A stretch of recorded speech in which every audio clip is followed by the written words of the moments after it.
Viral setelah terbongkar bahwa server Sirekap KPU diduga berada di luar negeri, Singapura atau Cina. Terbongkar lagi, server Sirekap itu secara diam-diam dipindah ke Indonesia. Pakar menyebut itu dilakukan karena menghindari pelanggaran hukum dan tindak pidana. Ada yang panik dan ketakutan.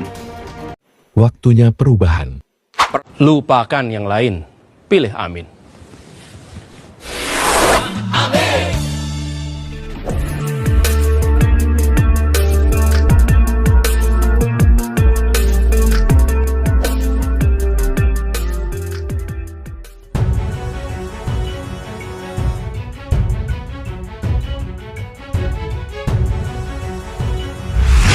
Polemik yang ditimbulkan oleh sistem informasi rekapitulasi atau Sirekap yang digunakan oleh KPU untuk menghitung suara masih terus menjadi sorotan.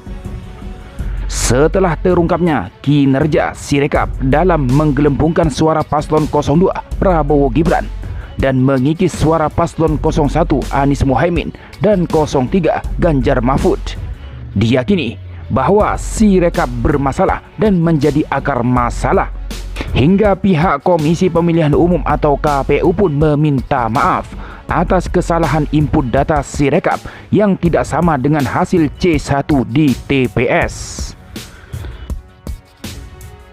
Selanjutnya, ketahuan juga bahwa server cloud Sirekap KPU tidak berada di Indonesia tapi di luar negeri. Hal ini diungkap oleh Cyberity dan pakar telematika Roy Suryo. Namun setelah terungkap posisi server Sirekap ada di luar negeri itu, diam-diam server itu rupanya dipindahkan ke dalam negeri Indonesia. Hal ini diungkapkan oleh pemerhati telematika, multimedia, IA dan OCB Independen KRMT Roy Suryo. Ia menyebutkan server KPU yang semula berada di Singapura diam-diam telah dipindahkan ke Jakarta. Pemindahan ini diperkirakan setelah dikritik banyak pihak soal keamanan data pemilu tahun 2024. Alhamdulillah, anak ayam sudah kembali ke induknya. Situs Sirekap KPU yang sebelumnya menggunakan IP address 170.33.13.55 milik Alliun Computing Co.led alias Alibaba.com Singapura E-Komersi Private Ltd kini sudah dipindah ke Bumi Pertiwi alias Indonesia, kata Roy Suryo pada Sabtu 24 Februari 2024 sebagaimana dikutip dari ayubandung.com.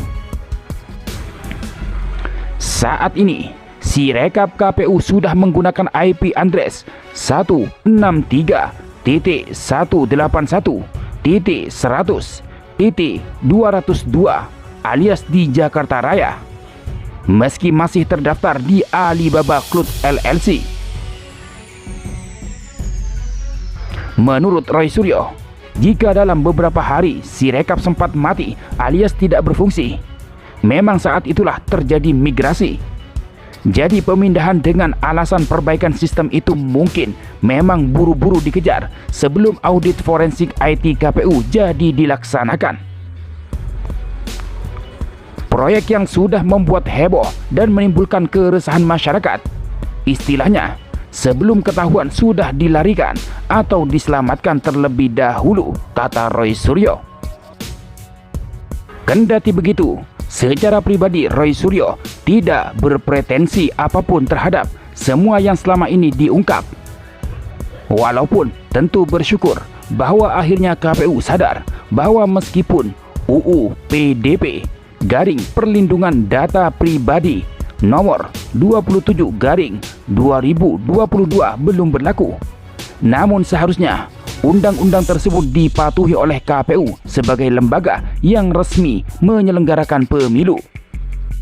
Meski demikian, saat audit forensik IT tersebut dilakukan, pasti tetap akan menemukan jejak digital perpindahan IP address dari yang sebelumnya Singapura menjadi Jakarta. Secara fakta, KPU tetap pernah menggunakan server luar negeri untuk rekapitulasi suara pemilu tahun 2024. Jadi, selain saya tetap mendorong audit forensik IT dilakukan, juga untuk menelisik mengapa bisa terjadi auto algoritma yang mengakibatkan angka bisa otomatis melonjak tajam. Tidak hanya salah baca 1 jadi 4 atau 7, tetapi bisa bertambah desimalnya menjadi puluhan, ratusan bahkan ribuan kemarin. Tentu hal ini tetap salah dan tidak masuk akal secara teknis, karena OJR dan OMR tidaklah sebodoh itu menimbulkan kesalahannya, kata Roy Suryo. Juga sangat penting adalah apa yang sudah disampaikan oleh Indonesian Corruption Watch dan Kontras tentang perlunya dilakukan audit investigatif untuk membuka anggaran uang rakyat yang sudah dihabiskan sangat besar, di mana proyek dikerjasamakan KPU dengan salah satu kampus ternama di Bandung sesuai MUU tahun 2021.